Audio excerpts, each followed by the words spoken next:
Beste bedevaarders, welkom op onze tweede dag van onze online Maria-bedevaart. We willen vandaag weer verbonden zijn met iedereen die op stap gaat met elkaar. Samen met de directies van het Limburgs Baneuwerk en het Limburgse Diocesane Bedevaart Lourdes hebben wij getracht om er weer iets moois en zinvol van te maken. Vandaag zijn wij terug te gast aan de grot in Wimesmeer, de plaats waar wij gisteren een mooie openluchtviering gehad hebben met onze bisschop. Vandaag zullen we hier nu de kruisweg bidden, de weg van de laatste dag in het leven van Jezus. We zullen deze kruisweg sterk verbonden doen met Bernadette van Lourdes en zullen deze kruisweg reflecteren op haar leven. Maar we willen deze weg ook gaan voor alle mensen die het moeilijk en zwaar hebben, als een steun en bemoediging. Want na elke zware tegenslag mag het licht weer opgaan.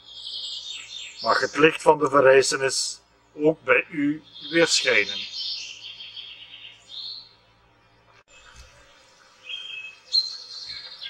In naam van de Vader, de Zoon en de Heilige Geest. Amen. Jezus wordt ter dood veroordeeld. Jezus wordt ter dood veroordeeld. Hij, de Zoon van God, de hoop op de redding en verlossing, de vriend van vernederden en verschoppelingen. Hij die elke mens de moeite waard vond om aandacht aan te geven. Hem wordt het zwijgen opgelegd. Ze willen hem weg. Zo kunnen ze hun eigen leven weer doorgaan. Zolang de bolen goed draaiden, zolang ze gezond en sterk waren, zolang ze vrijgevig konden zijn, was de familie van Bernadette graag gezien. Ongeluk en ziekte brachten verarming en zorgen, een slechte naam. Ze werden onterecht veroordeeld voor diefstal. Men was hen liever kwijt dan rijk. Hoe gemakkelijk oordelen en veroordelen wij anderen? Hoe vaak veroordelen we onszelf? Hoe vaak ontnemen we anderen een deel van hun leven? Zalig gij die arm zijt, die in elk mens een geliefd kind van God ziet, die geen normen en voorwaarden voor liefde oplegt. Laten we samen bidden. Heer, leer ons in elke mens iets moois te ontdekken. Help ons om milder te worden voor onszelf en anderen. Heer, leg uw liefde in ons hart. Schenk uw licht aan onze dagen.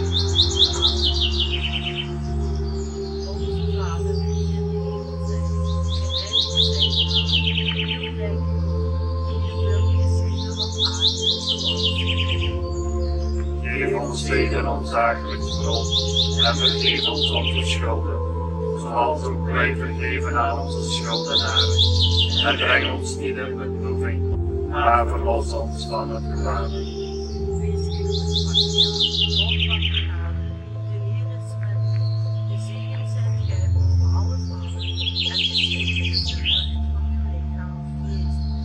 Heilige Maria, Moeder Gods, bid voor ons, arme zondaars, nu en in het uur van onze dood. Amen. Tweede statie. Jezus neemt het kruis op. Jezus vlucht niet.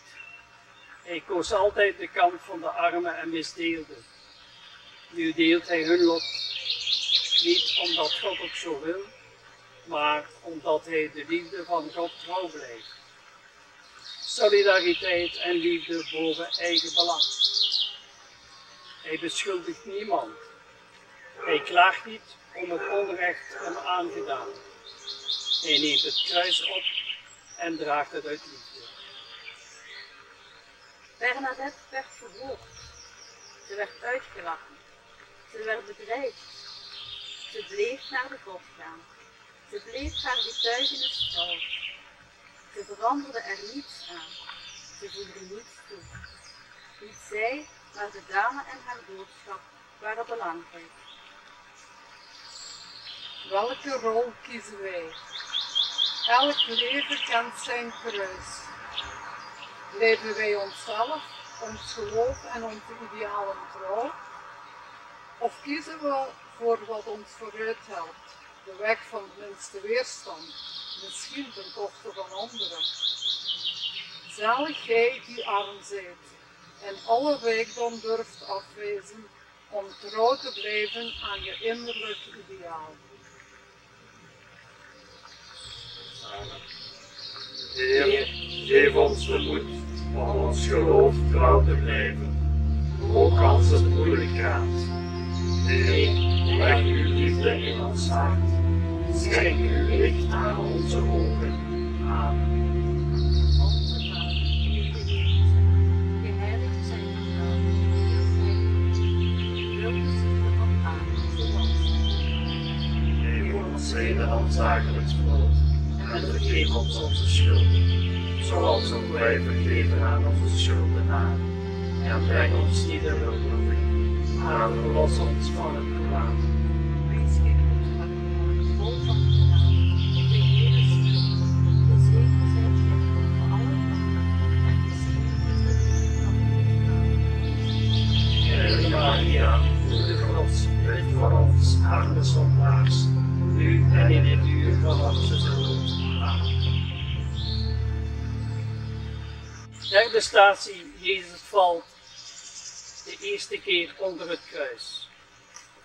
Moe, afgeranseld, vernederd, trekt Jezus naar Golgotha. Het kruis is zwaar. De blikken van de omstaanders prikken zijn gepijnigd lichaam. Hij valt. Bernadette worstelt met haar gezondheid. Ze worstelt met haar omgeving. Wat ziet zij toch? Wat drijft haar toch? Haar ouders verdragen de spanning niet langer. Ze verbieden haar nog naar de grot te gaan. Leven is vallen en opstaan. We krijgen heel wat te verduren: ziekte, tegenslag, afwijzing. We lopen deuken op. Ook voor ons wordt het soms te veel. We vallen. Zalig zij die arm zijt, die zich niet wentelt in valse zekerheden, die bij elke tegenslag in vertrouwen weer probeert op te staan.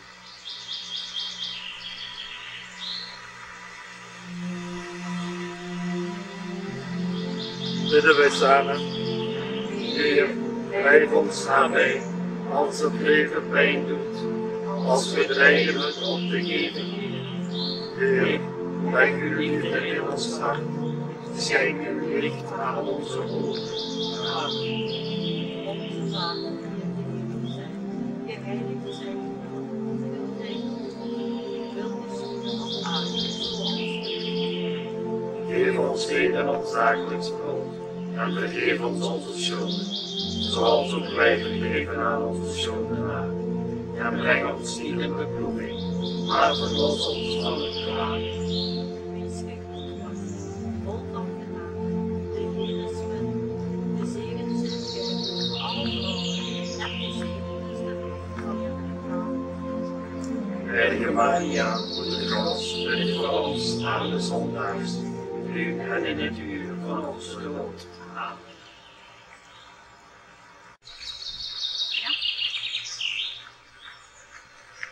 Jezus ontmoet zijn moeder. Jezus ontmoet zijn moeder, misschien verlangt hij wel naar haar troostende hand, naar een bemoedigend woord. Tegelijk doet het pijn, de pijn in haar ogen te zien. Begrijpt ze dat hij deze weg moet gaan? Voor hem kan ze niets meer doen, maar haar rol is niet ten einde. Haar geloof zal voor zijn volgelingen een houvast zijn. Haar geloof moet hen weer op weg zetten. Bernadette stond niet gekend als een slim kind. Ze had moeite met de catechismus. Ze had moeite met het officiële Frans. Er was zoveel wat ze niet begreep. Toch zou haar geloof en getuigenis het geloof van velen aanwakkeren. In Jezus lijden zag ze een bron van liefde om haar eigen los te dragen. Durven wij lijden in de ogen kijken of vluchten we weg vol zelfmedelijden en boosheid? Misschien heeft God ook voor ons een taak om zijn boodschap zichtbaar te maken in deze wereld. Zalig gij die arm zijt, die beseft dat het niet onze eigen kracht, maar Gods kracht is die ons in staat stelt om onze roeping in de wereld waar te maken. Bidden wij samen. Heer, leer ons ontdekken wat Gij van ons vraagt. Geef ons de kracht om die weg te gaan. Heer, leg uw liefde in ons hart. Schenk uw licht aan onze ogen. Amen. Onze Vader, die in de hemel zijt, geheiligd zij uw naam. Uw rijk komt, uw wil geschieden op aarde. Geef ons heden ons dagelijks brood en vergeef ons onze schulden, zoals ook wij vergeven aan onze schuldenaren. En breng ons niet in beproeving, maar verlos ons van het kwaad. Vol van genade, de Heer is met u. Gezegend zijt gij van alle vrouwen, en gezegend is de vrucht van uw lichaam. Heilige Maria, Moeder Gods, bid voor ons arme zondaars, nu en in het uur van onze dood. Amen.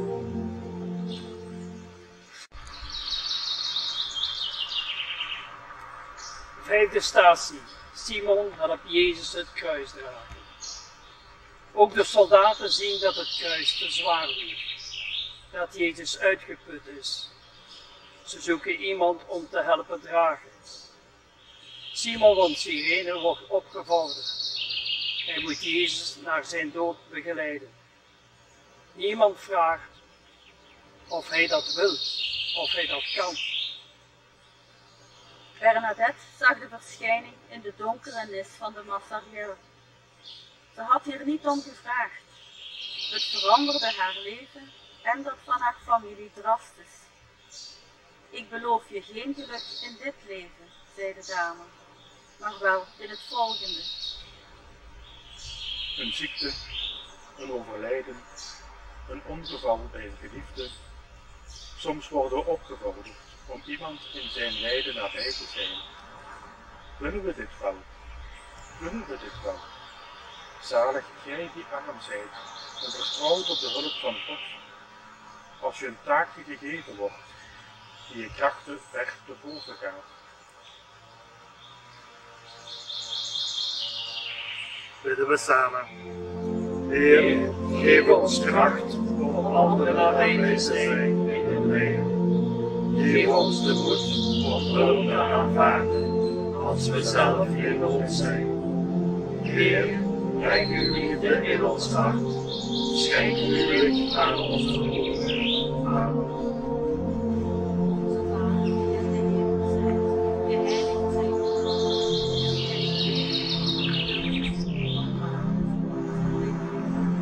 Geef ons zegen ons dagelijks brood en vergeef ons onze schulden, zoals ook wij vergeven aan onze schuldenaren. En breng ons niet in beproeving, maar verlos ons van het kwaad.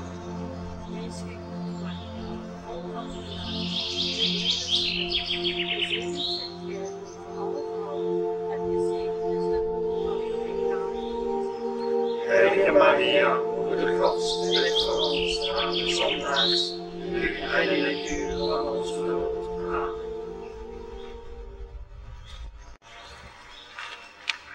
Zesde statie. Jezus ontmoet Veronica. Veronica ziet Jezus lijden.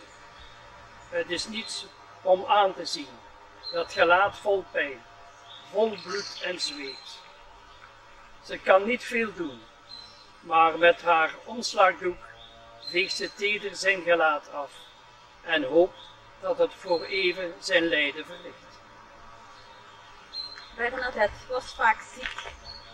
Astma beperkte haar energie en mogelijkheden om zich ten volle in te zetten in het klooster van Nevers. Toch bleef ze verlangen en haar best doen om anderen nabij te zijn in hun lijden en sterven. We zien veel lijden om ons heen. Het haalt ons uit onze comfortzone. Soms hebben we de keuze blijven of weggaan. Een klein gebaar stellen of ons gelaat afkeren uit onmacht of afschuw. Zalig gij die arm zijt en trouw en dienstbaar in het kleine, Gods wil blijft voorop stellen. Samen. Heer, geef ons kracht om kleine daden van liefde te stellen, ook al lijkt het vergeefs. Heer, leg uw liefde in ons hart, schenk uw licht aan onze ogen. Amen. Onze Vader die in de hemel zijt, geheiligd zij uw naam. Uw rijk komme, uw wil geschieden op aarde zoals in de hemel. Geef ons heden ons dagelijks brood en vergeef ons onze schulden, zoals ook wij vergeven aan onze schuldenaren. En breng ons niet in beproeving, maar verlos ons van het kwaad. Wees gegroet, Maria, vol van genade. De Heer is met u. Gezegend zijt gij boven alle vrouwen, en gezegend is de vrucht van uw lichaam, Jezus. Heilige Maria, moeder Gods, bid voor ons arme zondaars, nu en in het uur van onze dood. Amen.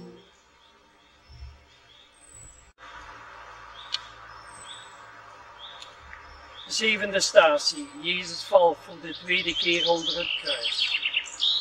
Ondanks de hulp van Simon, de attentie van Veronica, blijft het ondraaglijk zwaar. Jezus valt een tweede keer onder het kruis. De weg lijkt eindeloos. Bernadette moet telkens hetzelfde verhaal herhalen. Voor de buitenstaanders doet ze vreemde dingen. Ze eet onkruid, drinkt vuil water. Voor velen is ze diep gevallen en compleet waanzinnig. Ons kruis kan zwaar zijn. Een ongeluk lijkt zelden alleen te komen. Vermeende vrienden blijven weg. We raken ontmoedigd. We voelen ons eenzaam. Er lijkt geen einde aan de tunnel te komen. Zalig gij die arm zijt, die ondanks blijvende pijn en tegenslag blijft vertrouwen op God. Samen. Heer, blijf ons nabij, als de pijn te groot wordt, als de strijd eindeloos lijkt. Heer, leg uw liefde in ons hart, schenk uw licht aan onze ogen. Amen. Onze Vader die in de hemel zijt, geheiligd zij uw naam. Uw rijk komme, uw wil geschieden op aarde zoals in de hemel. Geef ons heden ons dagelijks brood en vergeef ons onze schulden, zoals ook wij vergeven aan onze schuldenaren. En breng ons niet in beproeving, maar verlos ons van het kwaad. Wees gegroet, Maria, vol van genade. De Heer is met u. Gezegend zijt gij boven alle vrouwen, en gezegend is de vrucht van uw lichaam, Jezus. Heilige Maria, moeder Gods, bid voor ons arme zondaars, nu en in het uur van onze dood. Amen. Voor de derde keer ontmoet Jezus vrouwen op zijn kruisweg. Hij gaf vrouwen een gezicht, evenwaardig als mannen. Hij gaf hoop op een nieuwe wereldorde. Deze hoop lijkt nu helemaal verloren. Ze hebben dit niet gewild. Dit is een keuze van de machthebbers, die bang zijn hun positie te verzwakken. Ook Bernadette had voor- en tegenstanders. Ook bij haar waren er mensen die haar geloofden, steunden, beschermden. Ook bij haar waren er mensen die uit angst voor hun positie haar belachelijk maakten, haar liever verzwijgen oplegden. Hoe vaak wenen wij om anderen. Vaak omdat door hun lijden ook ons onrecht wordt aangegaan. Jezus blijft meer dan bezorgd om zichzelf, bezorgd om het onrecht hem aangedaan. Huil om jezelf, zegt hij, om de gevolgen van oppervlakkigheid en afwijzing. Zalig gij die arm zijt en in vol vertrouwen je blijft richten op God, die je hart op elk moment genezend wil aanraken. Samen. Heer, geef ons inzicht in wat ons echt gelukkig maakt. Help ons weerstaan aan valse beloftes. Heer, leg uw liefde in ons hart. Schenk uw licht aan onze ogen. Amen. Onze Vader, die in de hemel zijt, geheiligd zij uw naam. Uw rijk komme, uw wil geschieden op aarde zoals in de hemel. Geef ons heden ons dagelijks brood en vergeef ons onze schulden, zoals ook wij vergeven aan onze schuldenaren. En leid ons niet in de beproeving, maar verlos ons van het kwaad. Van genade, de Heer is met u. Gezegend zijt gij boven alle vrouwen en gezegend is de vrucht van uw lichaam, Jezus. Heilige Maria, Moeder Gods, bid voor ons arme zondaars, nu en in het uur van onze dood. Amen.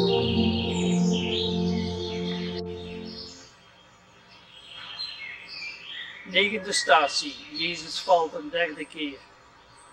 Opnieuw valt Jezus, totaal uitgeput, het einde nabij. Er is geen weg terug. Zelfs de hulp van Simon kan hem niet overeind houden.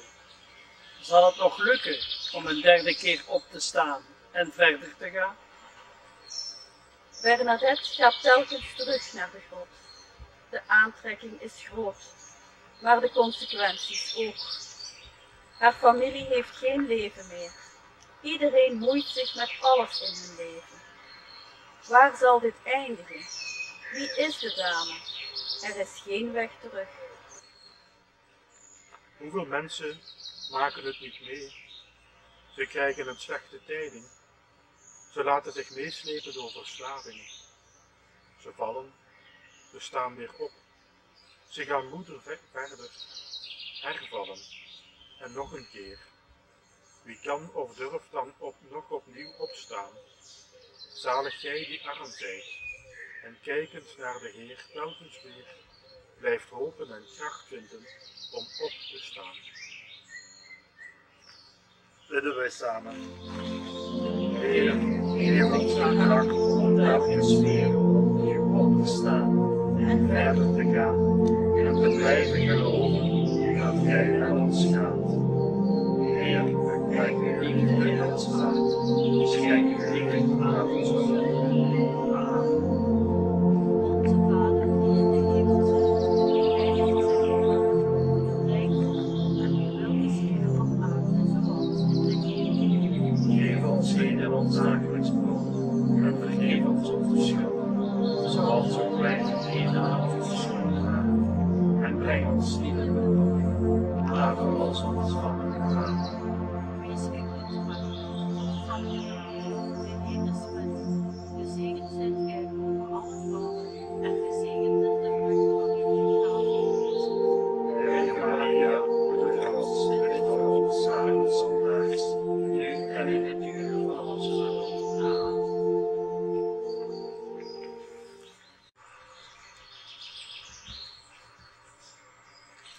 Tiende statie. Jezus wordt van zijn kleren beroofd.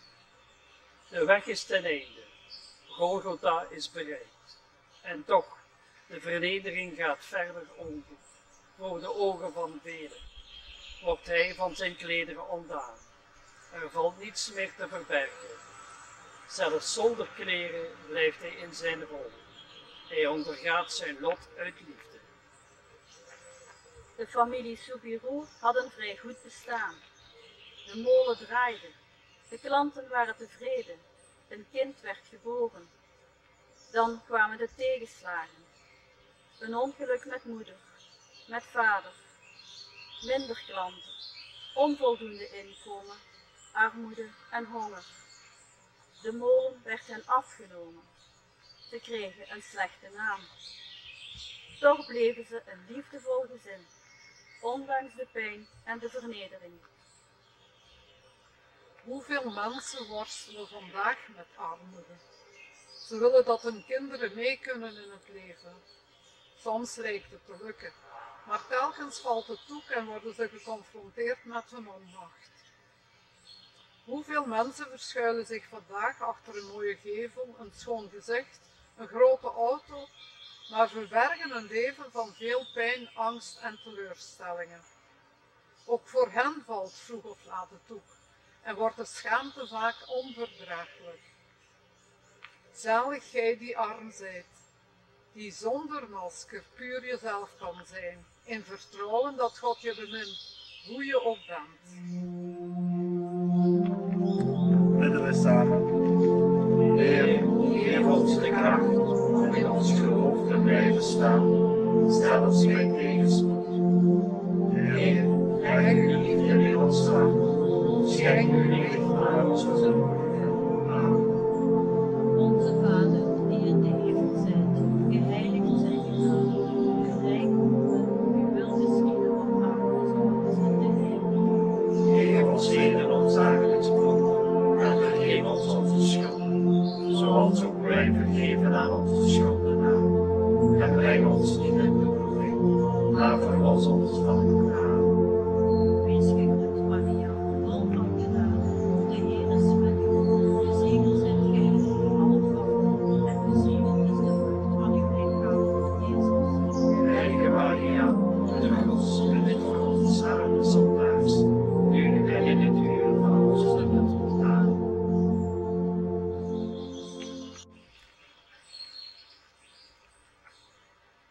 Elfde statie. Jezus wordt aan het kruis genageld.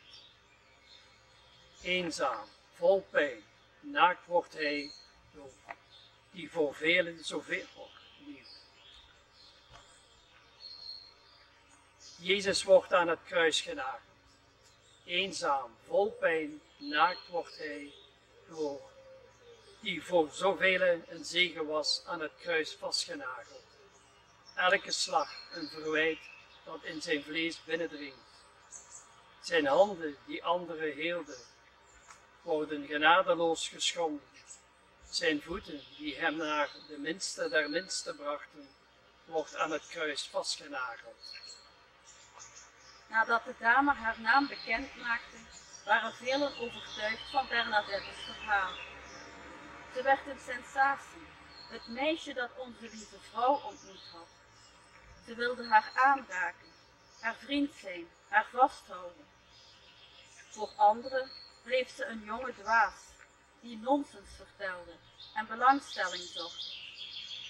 Beide groepen binden haar vast op een imago dat haar geen recht deed. Hoe vaak binden wij mensen vast aan wat ze ooit deden of niet deden? Hoe vaak verlammen we onszelf en anderen met schuldgevoelens? Hoe vaak ontnemen we anderen de mogelijkheden om zich op hun manier in te zetten? Zalig gij die arm zijt en die in elke mens telkens een geschenk van God kan zien. Bidden wij samen. Heer, leg in ons de kracht om geweldloos met mensen om te gaan. Sterk in ons geloof, dat elke liefde de wereld de goede kan veranderen. Heer, leg uw liefde in ons hart, schenk uw licht aan ons geloof. Amen.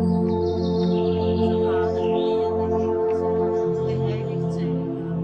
Uw rijk komen, uw wil geschieden op aarde zoals in de hemel. Geef ons heden ons dagelijks brood en vergeef ons onze schulden, zoals ook wij vergeven aan onze schuldenaren. En breng ons niet in beproeving, maar verlos ons van het kwaad. Wees gegroet, Maria, vol van genade. De Heer is met u. Gezegend zijt gij onder alle vrouwen, en gezegend is de vrucht van uw lichaam, Jezus. Heilige Maria, moeder Gods, bid voor ons arme zondaars, nu en in het uur van onze dood. Amen. 12e statie. Jezus sterft aan het kruis. Totaal verlaten, vol onmacht en pijn, roept Jezus vertwijfeld. Mijn God, waarom hebt gij mij verlaten? En sterft.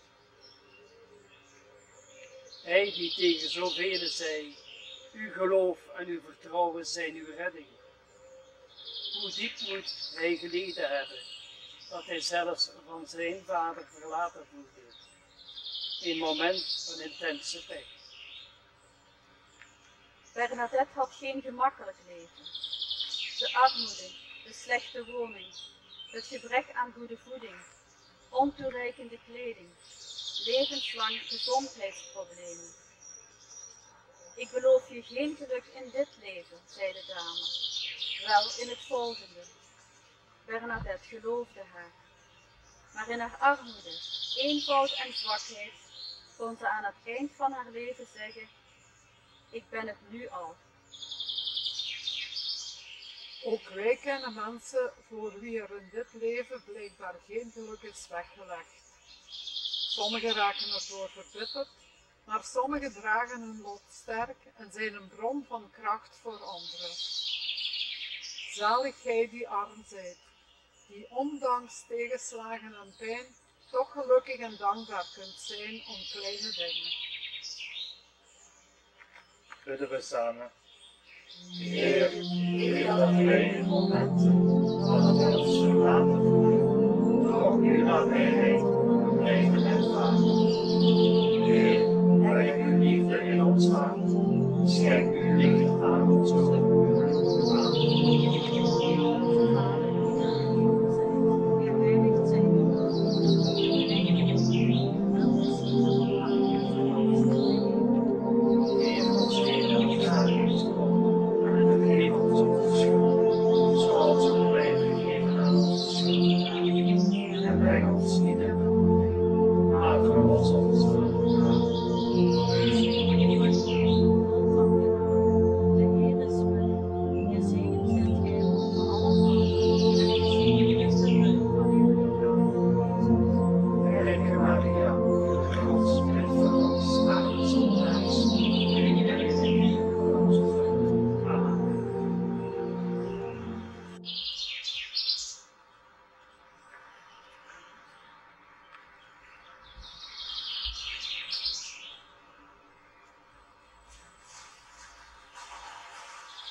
Dertiende statie. Jezus wordt van het kruis genomen. Hij is dood. Alle hoop is verloren. Morgen is het Sabbat. Pescha zelfs. Zij vragen of ze zijn gehavend lichaam mogen afnemen om het in een graf te leggen. Maria houdt voor het laatst haar geliefde zoon in de armen. Bij alles wat daarover komt, voelt Bernadette zich gesterkt en getroost door de woorden van de dame in de grot. Maria, die haar dode zoon teder omarmde, omarmt ook haar in de woorden: ik beloof je geluk in de komende wereld. Dat is alles wat telt. Zelfs in de dood willen we onze geliefde met liefde omringen. Een laatste fysieke aanraking, een aai, een kus. Voor veel nabestaanden een troost, een stap in het leren loslaten. Zalig gij die arm zijt, die doorheen het verlies van een geliefde hoop kunt putten op een weerzien in de komende wereld. Samen. Heer, wees ons nabij, als wij ondanks alles geliefde moeten loslaten en zelfs met pijn en liefde verder moeten leven. Heer, breng uw liefde in ons hart, schenk uw licht aan ons hoofd.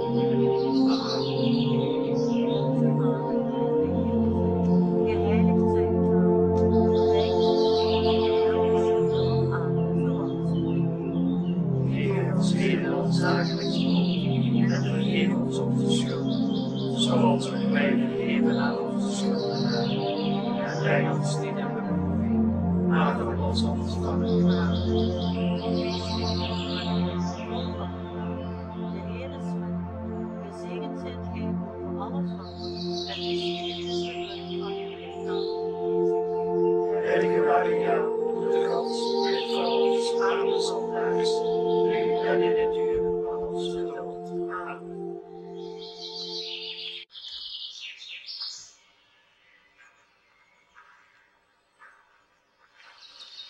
Veertiende statie. Jezus wordt in het graf gelegd. Ze leggen hem in een nieuw graf. Voor zalving en balsemen is op deze dag voor Pascha geen tijd. Ze zullen op de eerste dag terugkomen. Ze willen hem bewaren, nabijhouden, een plaats om naartoe te gaan. Bernadette voelde dat mensen haar wilden vasthouden. Ze wilde een aandenking aan een ontmoeting. Een stukje van haar sjaal, haar rozenkrans. Ze draagt iets heiligs in zich. Dat willen ze vasthouden. Wij willen onze geliefden een laatste rustplaats geven. Een plaats waar we zelf naartoe kunnen gaan als de pijn ons te zwaar wordt. We willen de nabijheid blijven voelen. Het kan een graf zijn, maar ook een foto, een aandenken dat we koesteren. Bidden wij samen.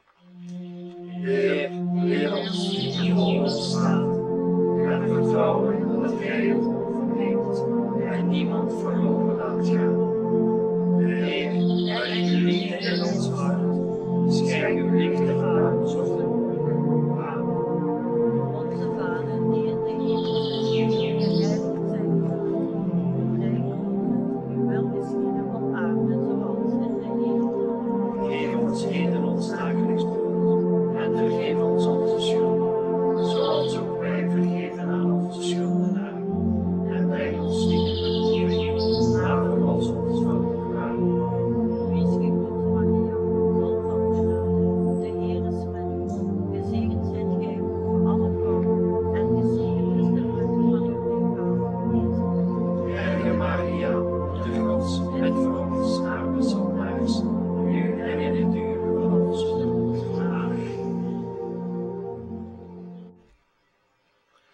Beste bedevaders, dank voor het meebidden. Dank om samen met ons de kruisweg gegaan te zijn. Ik nodig u dan ook graag uit om morgen voor de derde dag mee te gaan op bedevaart naar Banneux, naar dat andere Maria-oord. Daar zullen wij samen in het voetspoor van Mariette Bécaud stappen naar de bron die ook bij haar nieuw leven schonk en ook ons nieuw leven mag schenken. Tot morgen.